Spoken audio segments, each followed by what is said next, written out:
Hey bees, I'm Marie from Humblebee and Me, and today we are making this gorgeous Pemberley hand lotion. So I'm super excited to share this particular recipe with you because this was my Formula Botanica final project and I got 100% on it. A big part of this project was determining who your customer was and what you were trying to do for them, what problem you were trying to solve, and then looking at how the formulation you developed appealed to that customer and solved that problem. My target customer was professional women aged 30 to 40 working in an office setting who needed a hand lotion.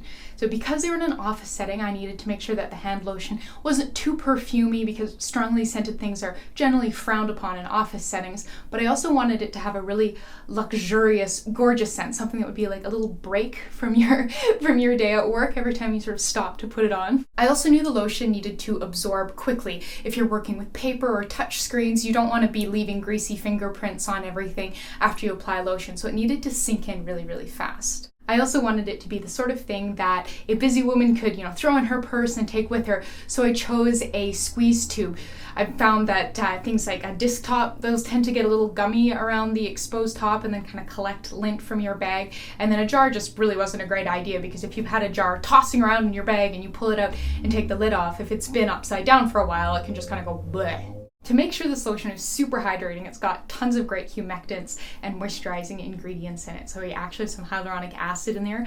I wanted to make this a fairly luxurious product, and so hyaluronic acid seemed like a great inclusion, and I gotta say it works a treat. We've also got some vegetable glycerine and some Propanediol 1,3, and then some colloidal oatmeal and panthenol for added soothing benefits. The essential oil blend is really lovely, and I'm really, really proud of it. So part of it is rose hydrosol, and for this one I'm using this gorgeous rose hydrosol from Plants Power out of Toronto. I've been very impressed with this absolutely gorgeous smelling hydrosol. So that is one of our notes, rose.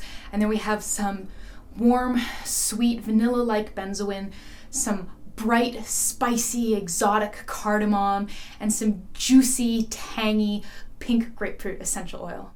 I find that this fragrance blend comes together to create something really exotic and expensive smelling, and it's really, really hard to pin down exactly what it is that you're smelling. I actually brought this lotion with me to the Formula Botanica conference because I'd just finished it before I went and had a bunch of people try it, and not a single person could peg down every single note, every single sort of contributing essential oil. Now, when I was naming this project, I wanted something evocative of old-fashioned British luxury, and so what came to mind was Pemberley, which is the name of Mr. Darcy's very lavish and extensive estate in Jane Austen's Pride and Prejudice. So that is where the name comes from. This is definitely one of the fancier, more ingredient-intensive lotions I've shared, especially for a hand lotion. I do have a list of suggested substitutions and alternatives on the blog, so if you go down to the description box below this post and click through to find this recipe on my blog,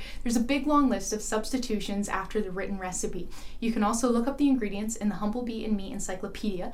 Every single entry contains a section on substitutions, so that is also a place that you can go if you don't have something and you're looking to swap it out for something that you might already have. If you'd like to know more about my experience studying with Formula Botanica, I have written a full review on that as well. I'll throw a link to that in the description box too. But come on, let's get started. Our first step is creating a slurry with our xanthan gum and glycerin. So you'll need 0.3 grams xanthan gum and 2 grams vegetable glycerin. We're now going to whisk to combine to pre-disperse the xanthan gum. We'll now begin incorporating the rest of the ingredients for our heated water phase into our xanthan gum slurry. So in this little beaker, I have 28.46 grams of distilled water, and we're going to slowly whisk that in.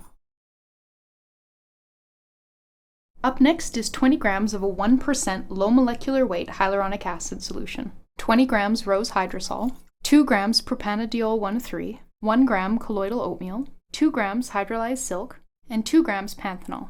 Next, we'll combine the ingredients for our heated oil phase. So you're going to need 3.75 grams Olive M 1000, 7 grams camellia seed oil, 6 grams jojoba oil, and 2 grams cetyl alcohol. Before we heat everything through, we're going to just weigh our water phase and note that weight, making sure to note that also includes the whisk. Now we're going to pop both parts in a water bath. So this is a wide flat bottom saute pan with about 1 inch or 3 centimeters of water in it. And I'm going to go put this on the stovetop over medium heat to heat everything through for about 20 minutes or until this is melted and both phases are the same temperature. Once everything is heated through and melted, you can remove your water bath from the heat and remove your parts from the water bath. So now we need to top off the water phase to make up for any water that was lost to evaporation. So we'll put that back on the scale and replace the amount of water that was lost with some preheated distilled water.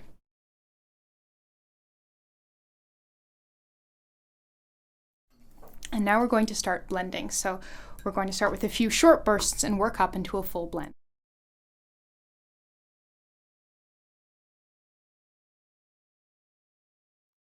Okay, so that was about 3 minutes of blending, and I'm going to leave this for about 5 minutes to cool down a bit before coming back and blending it some more.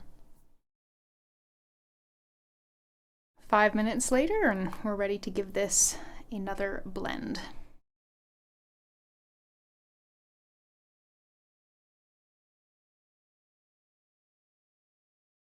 So that was about another 2 minutes of blending, so still pretty darn warm.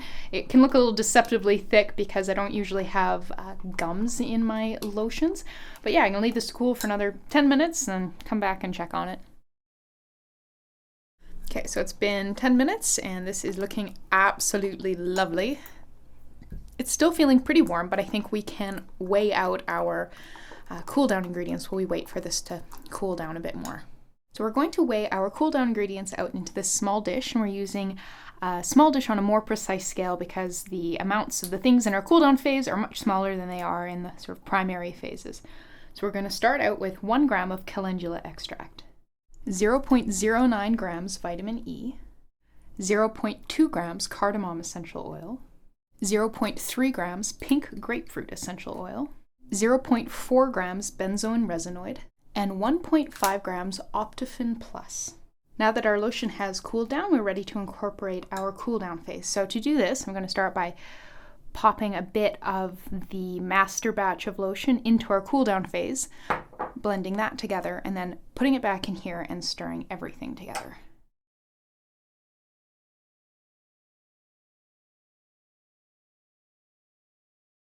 Now it's time to package up our lotions. We're going to put it in a squeezy tube and we will fill it with a syringe. And so I'm just going to use this mason jar to prop our syringe up so that we can fill it.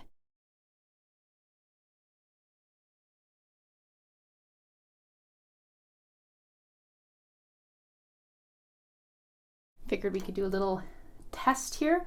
Optiphen 1000 is fairly famous for soaping, but I do find that with this lotion, it's not too bad if you apply a lot of lotion. You can get a bit of the soaping effect, but generally speaking, in normal use, I don't experience any soaping. And there you go. You just made a gorgeous Pemberley hand lotion. Thank you so much for watching. Please subscribe, and please remember to go down to the description box below this video and click through to look at this recipe on my blog, where you'll find a lot more information about it, including links to places to buy the ingredients, information on substitutions, scaling, shelf life, and a whole lot more. So thanks so much, and I'll see you next time.